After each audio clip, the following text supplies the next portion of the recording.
Hi, darling. Hello.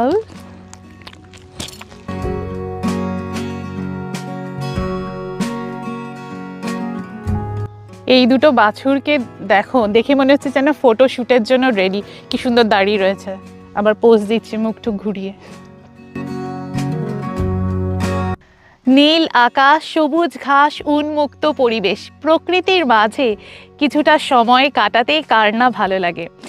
অস্ট্রেলিয়াতে এখানে তো প্রচুর সুবিধা আছে, তার মধ্যে একটা অন্যতম সুবিধা হলো এখানে যে কোনো বড় শহরে থাকো না কেন, চাইলেই কিন্তু কয়েক ঘন্টা ড্রাইভ করেই পৌঁছে যেতে পারো কোনো না কোনো কান্ট্রি সাইডে। এই মুহূর্তে আমি কুইন্সল্যান্ড প্রদেশে সেরকমই একটা কান্ট্রি সাইডে রয়েছি। অস্ট্রেলিয়ার গ্রাম ঠিক কীরকম হয়, এখানে গ্রামের বাড়ি দেখতে কীরকম, ইত্যাদি নানান জিনিস আজকে আমরা ঘুরে দেখব। সেগুলো আমার সাথে আজকে দেখতে চাইলে সঙ্গে থাকো। সময় পেলে ঘুরতে যেতে কার না ভালো লাগে, আর যদি ঘুরতে গিয়ে শহরের কোলাহল থেকে বেরিয়ে মাইলের পর মাইল বিস্তৃত চিরসবুজের গালিচা, পাহাড় টিলা, বনবনানির এক মনোমুগ্ধকর দৃশ্য দেখার সৌভাগ্য হয়, তাহলে তো কথাই নেই। আজকে অজানার উদ্দেশ্যে চলতে চলতে অবশেষে পৌঁছে গেলাম সেরকমই একটা পাহাড়ি উপত্যকাতে, নাম ন্যাশনাল পার্ক ভ্যালিজ, যেখানে পাহাড়ের গা বেয়ে অজগরের মতো এঁকে বেঁকে গেছে পাহাড়ি রাস্তা। একদিকে গহীন খাদ, অন্যদিকে ঘন জঙ্গলে মোড়া পাথুরে পাহাড়। মনে হচ্ছিল যেন উত্তরবঙ্গে পৌঁছে গেছি। তবে আমার নজর কাড়ল এই সুন্দর রাস্তা।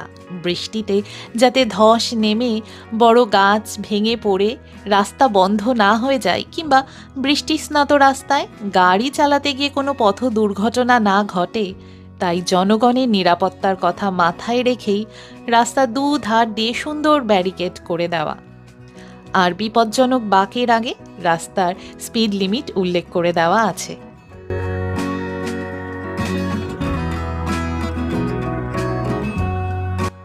চারিদিকে সব ছায়া প্রদায়ী গাছগাছালি আর মনোলোভা সব জংলি ফুল ফুটে রয়েছে। এখানে মানুষের দেখা মেলার আগেই দেখা মিলল একদল গরুর। মনের সুখে তারা মাঠে বিচরণ করে বেড়াচ্ছে।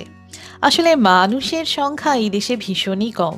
বলা যেতে পারে মানুষের থেকে অস্ট্রেলিয়াতে গরুর সংখ্যাই বেশি। অস্ট্রেলিয়ান জার্সি গরুর সাথে আমার প্রথম পরিচয় ঘটেছিল স্কুলের ভূগোল বইতে। সৌভাগ্যক্রমে তার সাথে সাক্ষাৎ দর্শন মিলল এই অস্ট্রেলিয়াতে এসে। ভারী সুন্দর দেখতে, কি বলো? পথ চলতে চলতে এবার দেখা মিলল ৭ সুরের তৃতীয় সুর আর পঞ্চম সুর দুইয়ে মিলে সেই গাধার সাথে।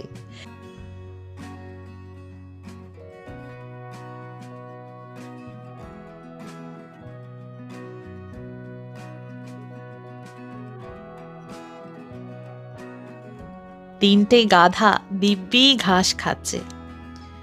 শুধু গরু গাধা কেন, চোখে পড়ল ঘোড়াও। প্রচুর ঘোড়া আছে এই দেশে। মনের সুখে তারাও ঘাস খাচ্ছে। আর ওইদিকে রাস্তার ওই ধারে পাশ দিয়ে গাড়ি ট্রাক ছুটে চলেছে। পাশেই ঘোড়ার মালিকের বাড়ি, তার আঙিনাতে তার ক্যারাভ্যান আর গাড়ি দাঁড় করানো। ওই দূরের লাল ইউটটার পিছনে সাদা ক্যারেজের মধ্যে কেউ একজন ঘোড়া নিয়ে যাচ্ছে। আমাদেরও আবার পথ চলা শুরু। সামনে ওই ক্যাঙ্গারু ক্র্যাশ জোনের বোর্ডটা জানান দিচ্ছে এই অঞ্চলে ক্যাঙ্গারুর আনাগোনা রয়েছে। যদিও চোখে তো আজ এখনো একটাও পড়ল না, তবে যেটা চোখে পড়ল সেটা হলো অগণিত বুনো হাঁস। 2 পা হেঁটে খানিকটা এগিয়ে যেতেই ঝাঁক বেঁধে উড়ে চলে গেল ওই দূরের জলাশয়।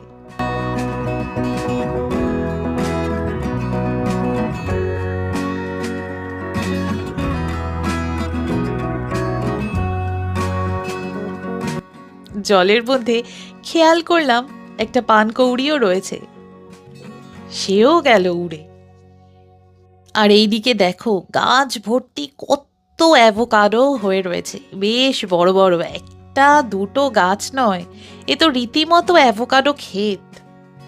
অস্ট্রেলিয়ান কৃষকরা জানো তো যথেষ্ট ধনী হয়। অ্যাভোকাডোগুলোকে দেখে বেশ লোভ লাগছিল। যখন এসব শোভা দেখছি ঠিক সেই মুহূর্তে আমার কাছে ছুটে এলো ওই ক্ষেতের মালিকের কুকুর। হাই। Oopsie.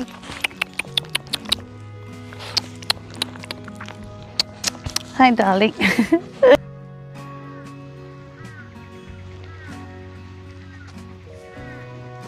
অস্ট্রেলিয়ার জনসংখ্যা যেহেতু খুবই কম, প্রায় 3 কোটির কাছাকাছি, তাই খুব স্বাভাবিকভাবেই মানুষজন তো এখানে দেখতে পাওয়া যায় না, বাড়ির সংখ্যাও খুবই কম। কিন্তু তা সত্ত্বেও বলবো, এখানে যখনই তুমি কোনো কান্ট্রি সাইডে আসবে, মনটা এত ভালো হয়ে যাবে। তার কারণ কি, এত খোলামেলা। সেই ছোটোবেলায় আমরা যেরকম বইতে পড়েছি ঠিক সেরকমই কিন্তু এখানকার পরিবেশ। পুকুর রয়েছে এবং সেই 3 কোণা চালওয়ালা বাড়িগুলো, এবং প্রচুর গাছপালা রয়েছে। পশু পাখি অবাধে ঘুরে বেড়াচ্ছে, চলাফেরা করছে। তাদের এই সমস্ত কাণ্ড কারখানা দেখতে দেখতে কখন যে কোথা দিয়ে সময় বয়ে যায় সত্যিই বোঝা দায়। ওটা একটা স্কুল বাস চলে গেল। এনিওয়ে, এখানকার গ্রামগুলির বৈশিষ্ট্য হলো একটা বাড়ির সাথে আরেকটা বাড়ির দূরত্ব বেশ অনেকটাই বেশি। বিশাল বড় বড় হয় এখানকার বাসিন্দাদের এক একজনের প্রপার্টি। পাশের প্রতিবেশীর সাথে দেখা করতে গেলেও এদের যেতে হয় গাড়ি নিয়ে। আর বাড়ি মেইন গেট থেকে মালিকের বাড়ি বেশ অনেকটা দূরে বানানো হয়। গেটের মধ্যে প্রাইভেট প্রপার্টির বোর্ড আর সিসিটিভি ক্যামেরা লাগানো থাকে। এভাবেই গ্রামের বাড়িগুলি হয়। এখানকার গ্রামবাসীদের মূল জীবিকা হলো পশুপালন, কৃষিকাজ আর কাঠের ব্যবসা। তাই এখানকার গ্রামবাসীরা অর্থনৈতিক দিক থেকে ভীষণই সচ্ছল এবং স্বয়ংসম্পূর্ণ। প্রয়োজনীয় সব কিছুই তাদের বাড়িতে আছে, সেটা থাকতেই হবে, নইলে এই সমস্ত জায়গাতে থাকা সম্ভবপর নয়। পাবলিক ট্রান্সপোর্টের সুবিধা এখানে নেই, তাই নিজস্ব গাড়ি থাকাটা অত্যন্ত আবশ্যক।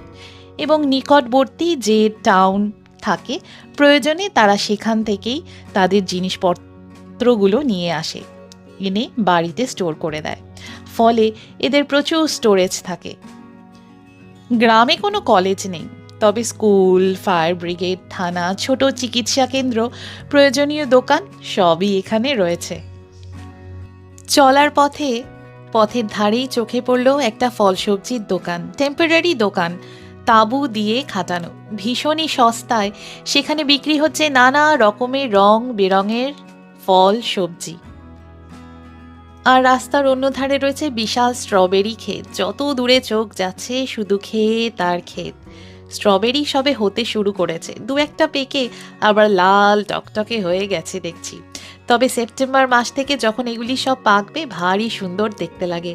জনসাধারণের জন্য তখন বেশ কয়েকটা ফার্ম খুলে দেওয়া হয়। কিছু অর্থের বিনিময়ে নিজে হাতে সেই স্ট্রবেরি তোলা যায়। তখন আবার আসবো এখানে। এই স্ট্রবেরি চাষ করতে তো প্রচুর জলের প্রয়োজন, তো সেই জল সরবরাহ করা হয় এই জলাশয় থেকে, যেটা ঠিক ক্ষেতের পাশেই রয়েছে।